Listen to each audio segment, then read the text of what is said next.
Mr. Henckel. It says the first state bank was formed and the charter was obtained at a net cost. It cost us $250 actual money to charter the first state bank. All the attorney's fees and all the permit fees, all the letter writing, postage stamps and everything. Moody National picked up the tab on it. And I have a note here that the original stockholders were Lawrence Henckel, Gaddis Vitchin, Evans Frank, and Charlie Cottrell. Cockroach, Are those, is that right, that's Mr.? the four that we had enough stock to Mhm. keep Delaney and Elizabeth from doing it. It's a very interesting story. Anyway, we could handle it. We're going to talk a little bit now with Mr. Henckel about the history of the George Henckel Company that is depicted in the mural. Ready? The George Henckel Company was started by my father, George Henckel, who was a German immigrant boy. He came to Hitchcock at the age of 18. My grandfather sent him up there to raise strawberries. Well, he didn't know anything about farming. He was raised in Germany in a big city. So he came to Hitchcock to raise strawberries and vegetables. Well, there was very little market for the farmers that was growing vegetables. The Galveston was the only market, and it couldn't take all his raise, so they formed a co-op. And my dad was appointed Secretary-Treasurer of the co-op, and Mr. Wright was the advance agent to go ahead of the shipments and sell them on consignment, and he tried to sell them. Well, that didn't work out too good. Always no money was returned on the returns. Either the stuff arrived damaged and they couldn't sell it or something, so the co-op busted up. And my dad started on his own in about 1894. Started with no money and just hand to hand. And he bought the vegetables from farmers and shipped them on his own. And the business grew considerable. In 1900, my grandparents' folks were living in Galveston, 1900 storm. They lost everything. Almost lost their lives. So this would be your father's That's parents. My grandparents. Mhm. And they moved to Hitchcock to live in this little house over there on the railroad, right by the railroad on 4th Street and South Railroad. So my daddy got my grandpa to come on and give him a half interest in the business. He didn't put any money into it. So it went along pretty good. Well, my dad's brother, Charlie, he was growing up and he come to work as bookkeeper. Well, after a year or two, well, Grandpa decided that my dad should give Uncle Charlie a third interest, and each one of them had a third interest. Neither Grandpa or Uncle Charlie put any money in. So he agreed to it. Well, along about 1911, there was a produce house built in Oslo about 1910, but it didn't succeed, and it was for sale. So my dad bought it on his own, separate from the business. He's going to put my oldest brother up there to rent it. Well, when my grandpa and uncle heard about that, well, they hit the fan. They got bad. And it got so bad that it came to either sell or buy. So they made an agreement to come up in July 1912. Either my daddy had to buy them out or they'd buy my dad out. Well, my dad didn't have the money. My grandpa had some bonds and had enough money to buy it. So we met George Snyder at the grocery store here, and he's a good friend of my dad's. And his brother-in-law was vice president of Hutchinson Bank. So he went down and seen him, and he got a loan from Hutchinson to buy them out, and he didn't tell them anything. They thought that they was going to keep the business, and we were already prepared to move to Fort Worth. They was going to put his business in Fort Worth. But at the last minute, he raised the money, and we didn't have to leave. Well, when that happened, well, it upset the family again, and they got bad, and they didn't talk to my dad for about 4 years. But eventually they got over They it. went to Galveston with a banana business. Well, they went broke down after about 5 years of banana business. Grandpa was living here, well, Uncle Charlie was living in Galveston. So my dad got Grandpa to come on back down to the office, just piddle around and do a little filing. Enough money to live on. Mhm. So he passed away. My dad died before my grandpa did. But it says that the George Henckel Company created employment for approximately 100 people. the produce house in Hitchcock, all of them, Mhm. employed about 100 people. Mhm. Mhm. We had the biggest operation. And can you tell us who all the shippers were? It says there were 8 shipping establishments. Do you know all their names, Mr. Henckel? Yeah, there was George Henckel Company, H.L. Robinson Company, Reitmeyer, W.T. Reitmeyer, Charlie Shawroom, J.A. Brett, Dave Precious, T.J. Rowan. That 8? I think that's That's Gibrett. something more. It sounds good. Mhm. Your father died in 1929. 1929. And how long did the business last after he died? Well, after my dad died, well, you see, the business was already going down. The plant lice would come in here, they'd eat the crops up as fast as you could grow them. Plants would get about 1.5 inches, 2 inches high, next morning they'd be clean, just cleaned out overnight. So So after my dad died, well, we still had the lumber business, and about 33, 34, when we finally closed up, liquidated. My oldest brother was running it, he wasn't doing any good with it. lumber business, when did your dad actually get into the lumber business, or was that? He bought the lumber business, Snyder, when the lumber business, it was a grocery store. He bought that about 1910. So he was sort of dabbling in lumber That's right. through this period. He was Yeah, doing yeah. both, kind of. Had the Was produce- he doing them in one place or the same? Well, the lumber sheds right across the street from the package sheds. So you could go back and Yeah. forth? Mhm. That'd be nice. During the peak years of this, back to the vegetable business, during the peak years, it said coconuts were imported from South Yeah, we America? got coconuts from South America. We imported tomatoes from Cuba during the wintertime. We'd get Brazil nuts from South America. And we get bananas. Bananas would come shipped by boat to either Galveston or New Orleans and shipped by rail here. So what you would do is pack them and ship them to Yeah. other markets from all these, from Central America, Florida? We get peppers from Fort Lauderdale, Florida. That was in the wintertime. Their crops would come in ahead of ours in the climate. But we'd 400 bunch of bananas in the car, and we'd get 1 car a week. We shipped the car of bananas. Can you tell us where you ship to mainly, primarily, what market? Most of the bananas and the fruit and that line of stuff are shipped through Central Texas, East Texas. Now, all the lumber mills have their own commissaries, and the turpentine mills, they all have their own commissaries. We ship them, all of them, and all through Central Texas, Central East Texas. We ship up as far as Waco So in that area. when the vegetable business sort of panned out about 1934, but you continued on with the lumber business? My oldest brother was running the whole thing. The lumber business belonged to the George Henckel Company Mm-hmm, until that all closed at the same time. mm-hmm. And then the shed belonged to my mother. And I bought the shed from her in 1939 and reopened it. So you reopened it. So Yeah. there was a period that it Like was. 5 years there when the shed was closed. But it I used- officially in your net, as the Henckel Lumber Company, you were the first one to call it that. Am I right there? Okay. I was always a My little. father was George Henckel Company. And your father was George Henckel. Okay. Mr. Henckel, can you tell us about an ice house that was owned by the Emery Williams family? Well, after the Hitchcock Ice and Cold Storage closed, there was no ice house, no ice available here. And it was about time of mechanical refrigeration coming in. Well, along about time, that was in the full bloom, but there's demand for ice again on account of all these restaurants and other places use ice. So there was an ice plant in Dickinson. So they built him a little ice house down there, and he'd haul ice from Dickinson, and he'd sell ice down there. There's a little ice house down there in the east of town.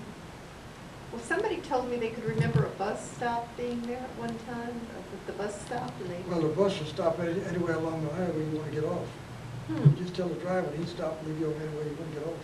Hmm. But the real bus stop was right here at Hitchcock by What lines came through back then? What bus the lines? Texas bus line. Texas bus line came through? It was local bus line from Dallas to Houston. Mm-hmm. The interurban, did it ever come out here? No, the interurban ran through Lamarck and Dickinson. Mm-hmm. By the East Lake Power High Line, that's where the old urban grade was. It never came through here. But we did have passenger service up to a few years back, right? Interurban, I think in 1936, or something, about long, about that time, they discontinued service. What about passenger service on the Santa Fe? Well, it stopped along, I think about along the 50s. 50s. See, the railroads had the mail contract. Well, they lost the mail contract, buses and airplanes, and that stopped a lot of passenger service. Because that was paying for the expense off of that train, that mail contract. Somebody told me during the war that there was something like 8 people employed at the depot, that it was the depot in Hitchcock when all the soldiers were coming through. Well, there wasn't too many people employed at the depot because there was no, the only business was the Camp Wallace business. And that was all prepaid stuff when coming in, and the railroad ships shipped out. So, Maybe you, can you tell us about the rail lines, where they came in at Camp Wallace? I think they built a spur out. I know they built one to the blimp base. Can you tell us about where they I were? think they had spur at Camp Wallace. They did have one to the blimp base though, right? They had Whitfish, yeah. Yeah. It took off right beyond Wrightburn's property and went into the hangar. Or, would it be close to Dan's now? Dan's, was it Dan's? I didn't catch that. I'm trying to think, it'd be on, on Bloom Base Road.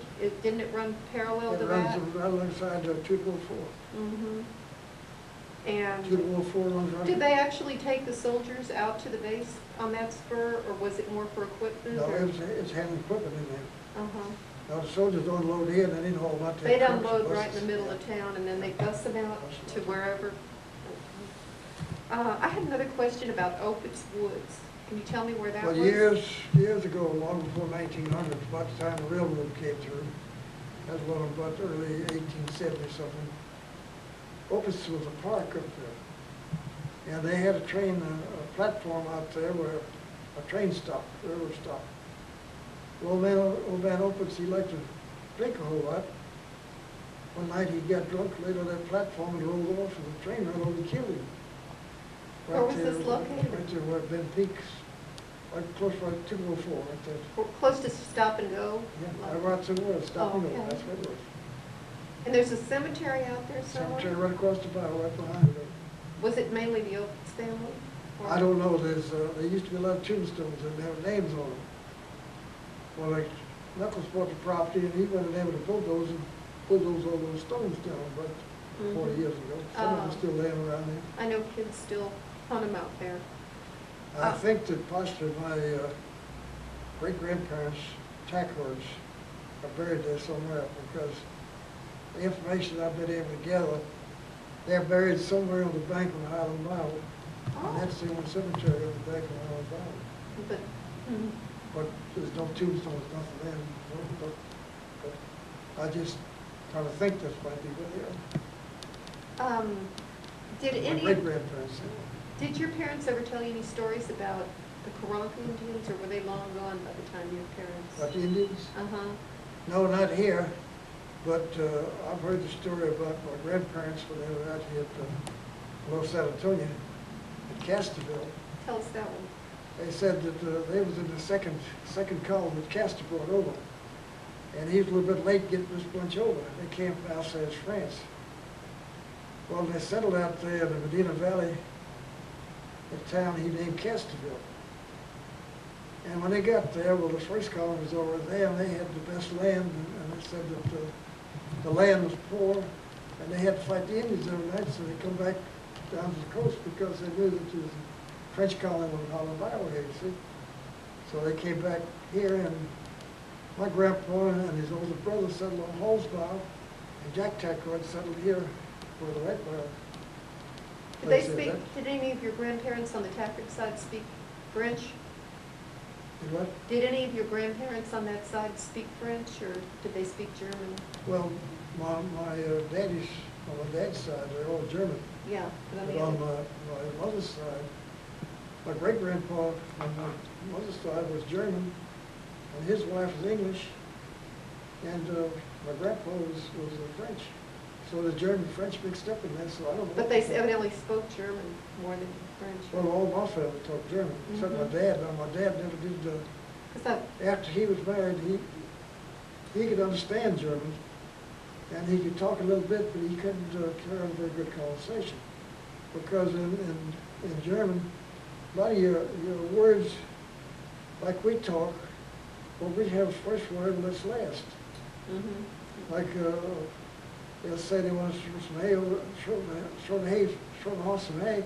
They say throw the horse over the fence some hay, but so then you try to interpret that, and then it's. you have to turn it around. But he could read German You could. pretty good, but he had a hard time translating it into English because where the words, where the first and last words were all the time. But he never had any desire to go back to Germany. Well, you know, Mr. Henckel, when you were telling us about your life, you were telling us about many things you were involved in. You started a water district, a lumber company, a gas station, and a bank. Well, how do you think this all came to be that you, how did you think necessity. that necessity? Can you explain See, that? I was in the automobile business and I got into the lumber business. Well, in order to sell lumber, you had to have a bank for people to get loans and finance it. We needed a fire department to keep property from being destroyed. And we needed a water district in order to get loans. FHA wouldn't issue a permit for a loan if you had a septic tank and a private well. We tried that. We got the FHA specification. You had to dig a hole 1 foot square, 1 foot deep, and see how long it took for water to penetrate in.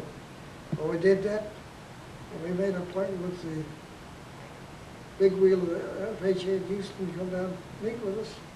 He walked in the door, he said, well, boys, I'll tell you, I will not issue a permit if anybody's got a septic tank or a private well. So you just wasted your time. You turned around and walked off. So therefore, That was necessity to get the water and sewer district. So I went over and talked to Walter Hall. I said, Walter, how do you create a water district? He said, call Lewis Pauls. He's a fiscal agent. I called Lewis. We made an appointment. We met right out here underneath the corn tree, moonlight night, in Jimmy Miller's front yard. right out here in this Right out property. front. That's where that started. The water district started right here. Started right out in front of the place there underneath that little corn tree. The moonlight night. Good grief. You see, everything I got involved in, I had to do something to help my own interest. But you ended up helping the city. Well, you can't do anything unless you help somebody else, make somebody mad, one or two. You're gonna make somebody mad regardless of what you do, and you're gonna help somebody. So though, you have to see which is the worst and which is the better. In this small place, it often turns out that the same people have to do everything. And I think that's what happened in your life. If you wanted a fire department, you had to roll up your sleeves and get one. Well, we had a fire right across from the lumber shed there one Sunday afternoon at a cafe there. And that burned that cafe and burned the brick bank and all, and that's all building. And I was 50 feet from it, sitting there with everything I owned. So you knew we ought to have a fire station pretty So fast. that came and Wallace Simpson, he was pretty much just together with me. We talked about it a number of times. He'd come up to chamber meeting, well, we'd talk about it, and that's all that ever happened. Nobody, he came up he was working down here at Baker Stewart oil field, east of town. He came in and he said, I got a chance to buy a second-hand white truck. The guy's going to put a new rig on it, all clean up deal, for $300. I said, go buy it. So I gave him a check for $300. He went and bought the truck. We got it about 2-3 weeks later after he changed the rig off it. I brought it into my shop. Terry Bourne, head mechanic. I said, Terry, now we just bought this truck. We're going to create a fire department. Now, whenever you're not doing anything, I want you to pull this engine out. We're going to completely overhaul this engine. So he pulled the engine out and we tore it down and we rebuilt it. In the meantime, we got a bunch together that was cleaning the chassis, and George Caracostas worked for him in a body shop. Well, he did the middle work and painting. Jack Facetta and Cleve Howard were welders. They did welding on a tank. And anybody that was anywhere around that could do anything, well, they came and helped. And that's where we got the first truck. And then the Galveston Fire Department was going to give us a pump But you had to hook it on the front of the engine when the pump was running, you couldn't move the truck. Well, we didn't install it, we took it, but didn't install it. So one day a junk dealer came by, he just come by and buy batteries from me and junk.